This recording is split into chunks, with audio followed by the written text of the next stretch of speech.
사람들에게 여러 가지 신체 장애가 많이 있습니다만 그 중에서 듣지 못하는 장애가 참 많이 불쌍하고 어렵다는 생각이 듭니다.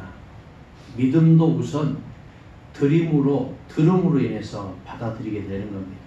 어떤 목사님이 인천에서 목회할 때에 농아로서 전도사 되신 분이 계셨다는 거죠.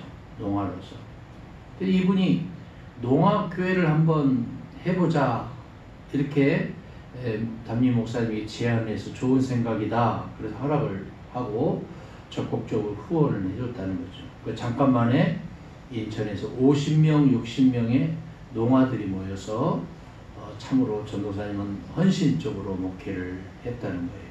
주일날 아침부터 나와서 수화로 예배하고 아이들과 함께 놀고 오후에 성경 공부 가르치고 저녁까지 예배 드리고 노량진에 있는 집으로 돌아가시곤 했다는 거죠.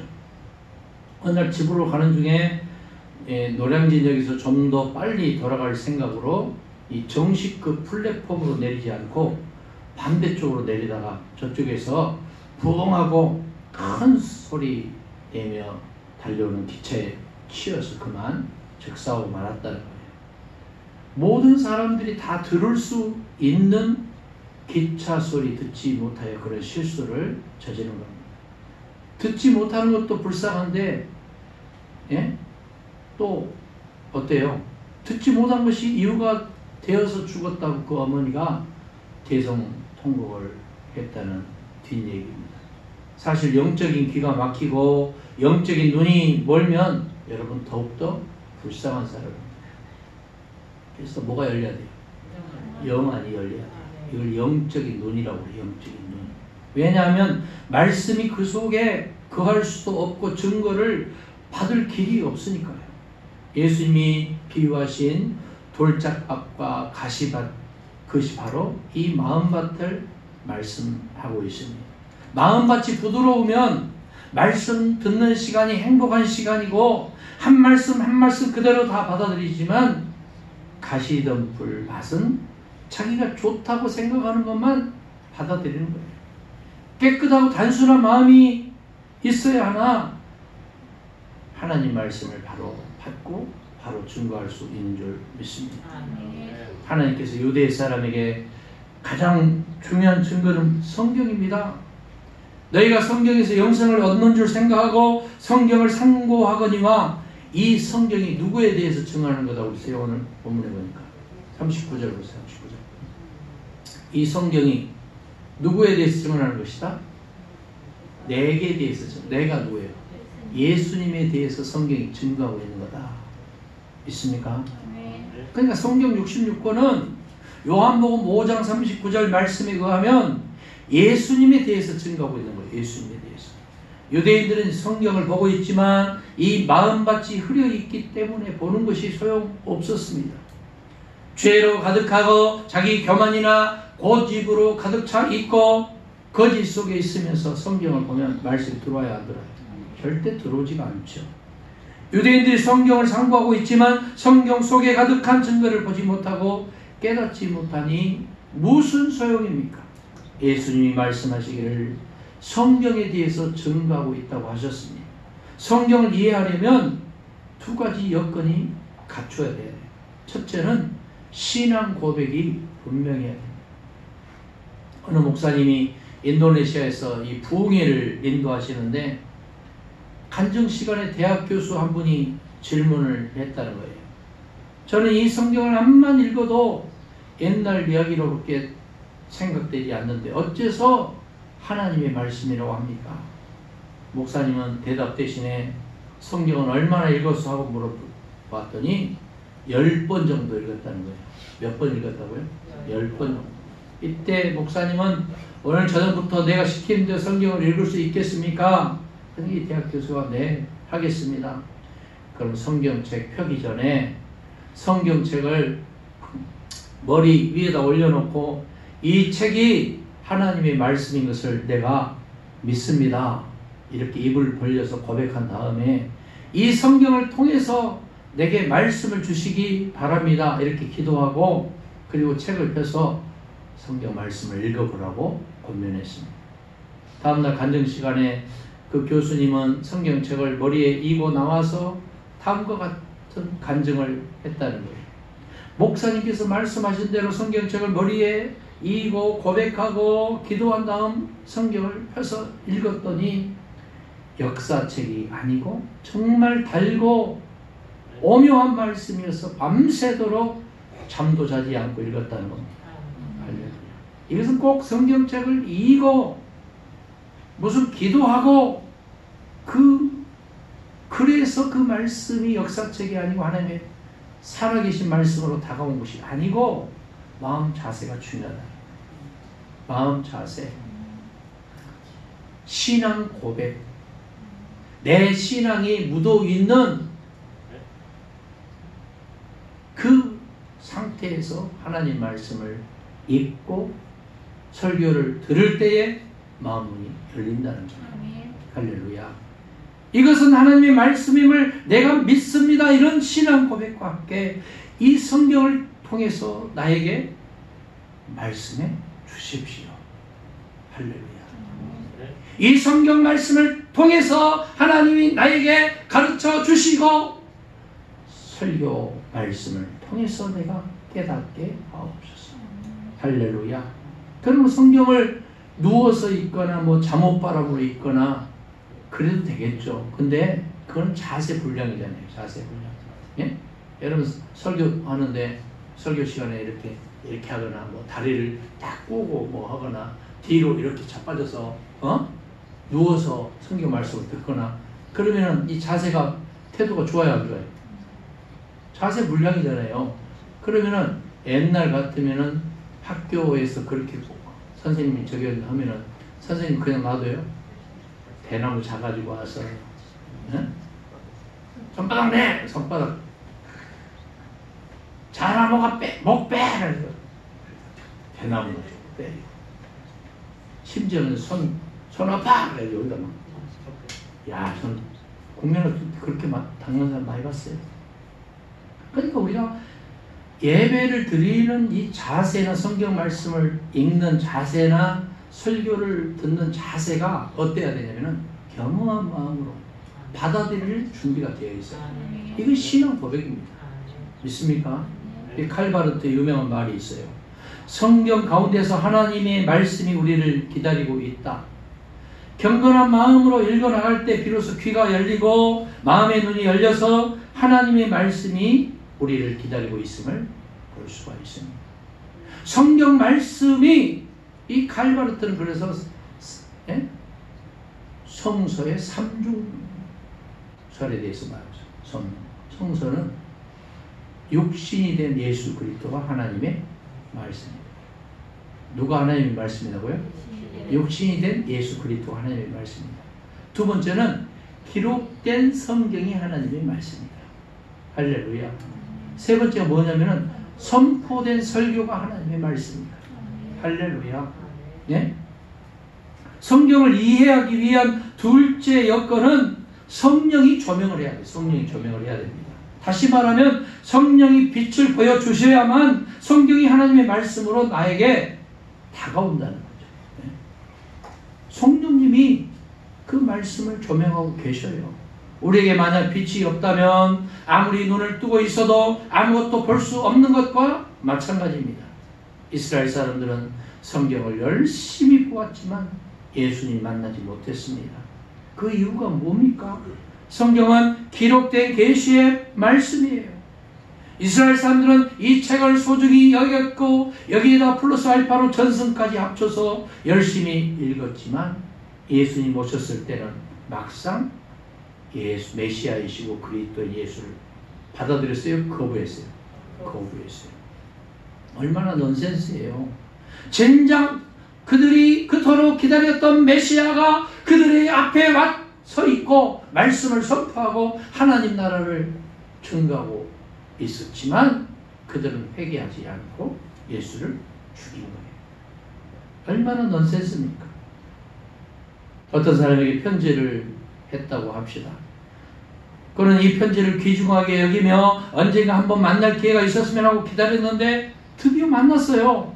근데 그 사람이, 편지 받은 사람이 그 사람을 반가워하지 않고 있다면 어떻게 되겠어요? 당신이 정말 나에게 편지를 쓴 사람입니까? 못 믿겠다고. 그러면서 안 만나주는 거예요. 그럼 그토록 만나고 싶었던 그 사람을 만났는데도 거부했다면 그 만남은 믿음의 관계가 깨지기 때문에 의미가 있는 거예요? 없는 거예요? 없는 거잖아요. 여기서 잠깐 계시론에 대해서 한번 생각을 해보겠습니다. 이 계시의 본체는, 첫째가 뭐냐면은 인격입니다. 인격. 첫째가 뭐라고요? 인격. 그럼 우리가 읽는 이 성경은 기록된 계시일 뿐 계시 자체는 아니죠. 그죠? 기록된 계시예요. 계시 자체는 그리스도로서 인격 계시, 인격 계시. 할렐루야. 네? 두 번째 계시론의 본체는 뭐냐면 역사 계시입니다. 첫 번째가 뭐라고요? 예? 인격이고, 두 번째가 뭐라고요? 역사 계시. 이 역사란 액션을 말하는 것으로 중요한 것은 종이에 기록된 것이 아니라 역사, 이 사역 자체가 중요한 겁니다. 하나님이 살아계시고 역사하고 계시는 계시의 역사를 말합니다.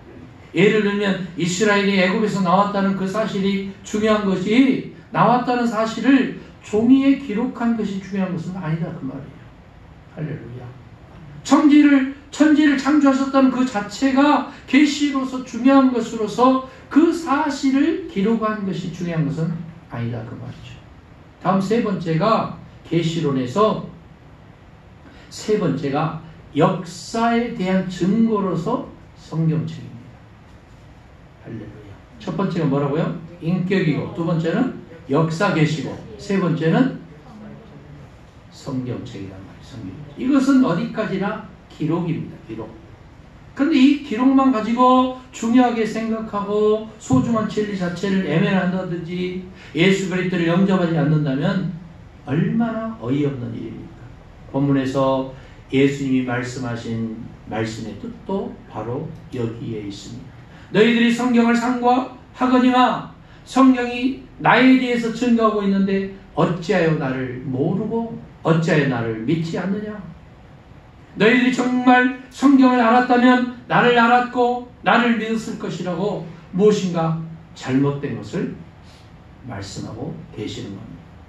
바울은 성경을 바로 보았기에 그리스도 중심적으로 성경을 이해했고 예수를 믿어서 사명을 감당한 줄 믿습니다. 그래서 이스라엘 출애굽 역사를 기독론으로, 교회론으로 읽었어요. 구체적으로 보면 애굽은 세상이고, 홍해는 세례고, 광야는 교회고, 요단강은 죽음이고, 가나안은 천국으로 보았던 겁니다. 또한 히브리서 저자는 예수 그리스도의 십자가에 이 죽음이 없었다면 그동안 예로부터 내려온 그림자 같은 예표의 그 제사는 모두 헛것이다, 이렇게 말하고 있습니다. 본체는 여기에 있는데 어찌해서 너희들이 성경을 상고하는 사람들이 나를 못 믿느냐고 잘못된 신앙을 지적하고 계신 거예요.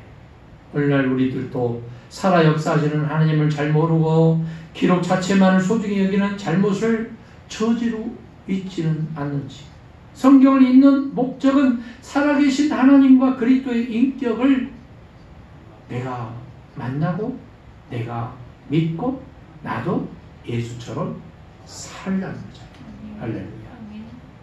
몇 장 몇 절을 뭐 어떻고 무엇이 서로 잘 맞지 않고 따지기 위해서 보는 거 아니잖아요. 사랑하는 사람이 편지를 읽을 때도 그 편지를 통해서 사랑하는 사람의 인격을 만나는 거지, 글자의 맞춤법, 이 맞춤법도 모르고 뭐 제대로 틀린 맞춤법도 모르면서 뭔 사랑한다고, 그게 중요하지 않아요. 중요한 건 뭐예요? 그 편지를 통해서 그 사람의 진실을 담아서 쓴 것이 중요하지. 아이고 이 철자도 모르는 것이 뭔 나를 사랑한다고 이렇게 핀잔이라도 들고 마음이 뺐다게 있으면은 진정한 두 사람의 사랑이 이루어질까 안 이루어질까요? 결혼했어도요 불행해요 그런 사람들. 그죠? 성경 어디를 보든지 내가 너희를 사랑하노라, 내가 너와 함께 하노라 하시는 주님의 음성을 들을 수 있길 바랍니다. 아이고, 걔는 좀 해가지고 나이 나보다 한 살 적어가지고 뭘 사랑한다고. 그럼 사랑이 안 이루어지지. 근데 볼 때마다 보면 볼수록 이쁘게 보이고 사랑스럽게 보이고 아무것도 없지만 그 속에 들어있는 그 심지를 그 아버지가 보시고 됐다, 결혼해라, 그렇게 허락하는 줄 믿습니다. 할렐루야. 그거예요. 그거. 우리는 외형적인 거 가지고 사람을 평가하고 판단할 때가 많아. 그런데 그 속에 아주 뜨거운, 군대 가 있는 30여 개월 동안 매일 편지를 쓰는 거죠. 휴일이어서 우체부가 안 오는 날은 그 다음날에 어김없이 두통이 날라오고. 할렐루야. 그것이 어떻게 보면은 사랑이잖아요. 사랑하기 때문에. 사랑하기 때문에. 근데 사랑하기 때문에 바쁜 데 중에도 전화가 오는데 젊어서는 그게 싫은 거예요. 사랑하기 때문에 바쁜데도 막 전화가 오고 한 통 두 통 언제 오냐고 뭐 하냐고 그러고 막 의심하는 여자처럼 막 생각을 해. 근데 이제 내가 나이가 들다 보니까 그 전화가 그리워. 그래서 내가 전화를 하게 되고. 할렐루야. 얼마나 멋있습니까? 예? 얼마나 멋있어요. 만약에 예? 내가 전화했는데도 쌩하고 하면은 예? 집에 왔어도 어때요? 분위기가 쌩하고 썰렁하고. 그러니까 그럴 때는 지혜 있는 여인은 아이고 사랑하는데 남편 얼마나 고생 많아서 그러면서 엉덩이로 쓰다듬어주고 다 큰 애들이 있는데도 불구하고 스킨십에서 안아주기도 하고. 할렐루야. 이러면서 예? 우리가 늙어가는 게 아니고 익어가는 겁니다. 할렐루야.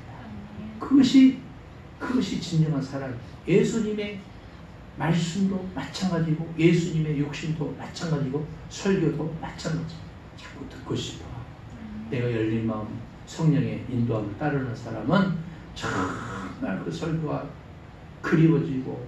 예? 제가 여러분 그 설교를 준비하면서 그렇기 때문에 더 진지하게 준비해야 되겠구나. 기도하는 마음으로 준비해야 되겠구나. 하나님의 역사가 아닌 것이 어디에 있어요? 그죠?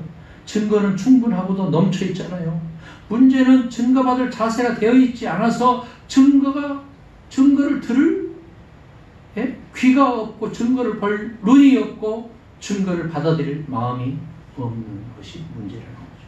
그래서 예수를 몰라보았고 예수님 영접할 수 없었고 마침내는 십자가에 예수님을 못 박아 죽인 겁니다. 예수님이 이 모든 사실을 다 아시고 말씀하셔요. 너희가 증거를 받지 않도다. 내 말이 참되다. 너희가 나를 믿지 아니하는 그 이유를 내가 안다는 거예요.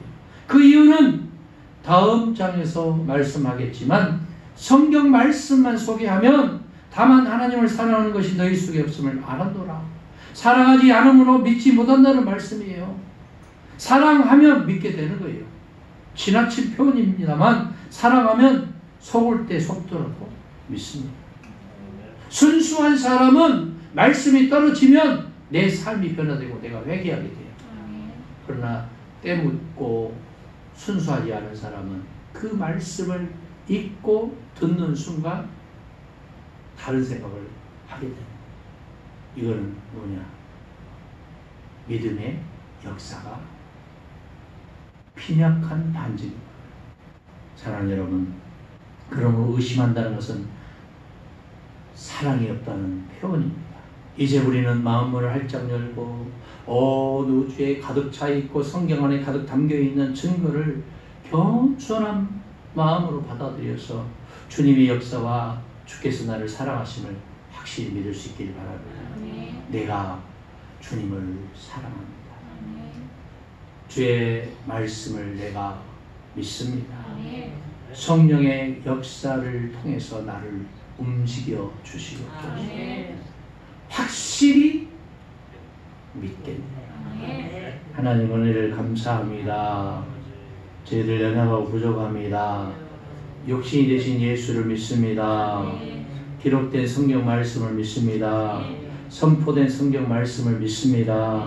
하나님 도와주시고 함께 하시고 운행해 주시어 믿음의 눈, 믿음의 귀, 믿음의 마음이 있게 하옵소서. 예수님 이름으로 기도합니다. 아멘. 할렐루야. 자, 이제 복음서 한 장 부르신 뒤에 우리가 코로나19 바이러스 확진이 그치기를 위해서 또 물난리에 당한 수재민들을 하나님이 긍휼히 여기 주시고 도와달라고, 그 다음에 우리 교회와 선교지와 또 나라와 민족을 위해서 한 목소리로 기도드리겠습니다.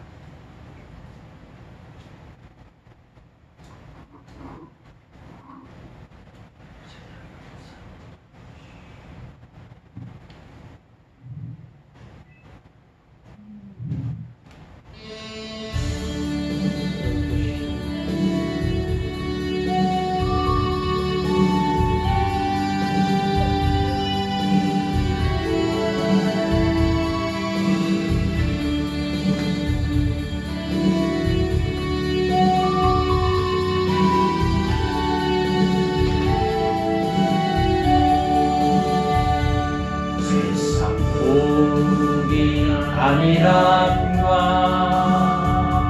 세상 근심하다가 주님 나를 찾으시면 어떻게 만날까.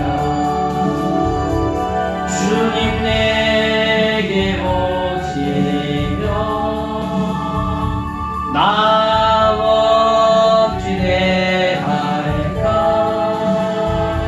멀리 바라보나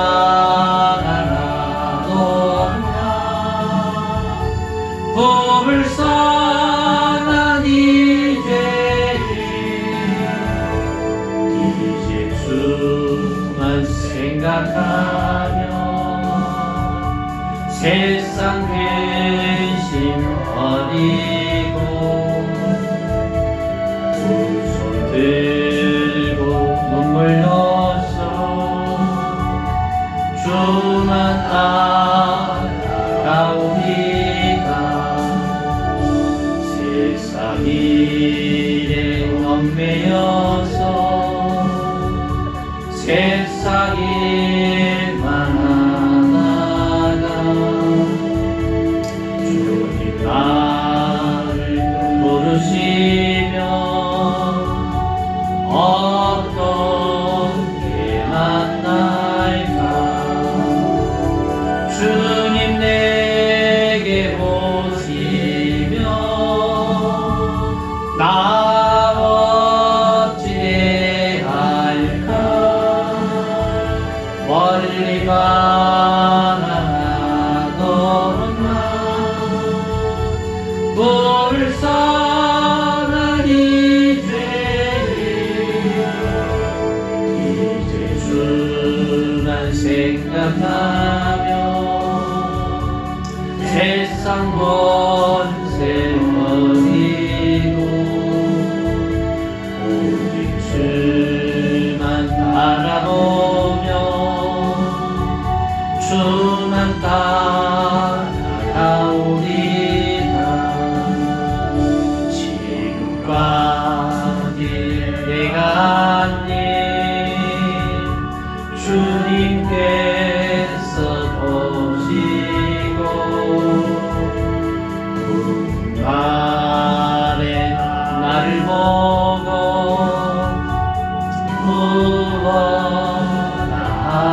무엇하실까.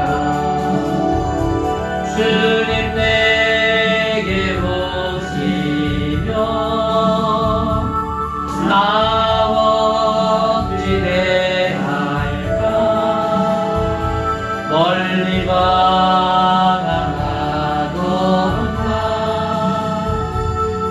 불쌍한 이 죄인 이제 주만 생각하며 세상 영광 버리고 십자가를 내 가지고 주를 따라오리.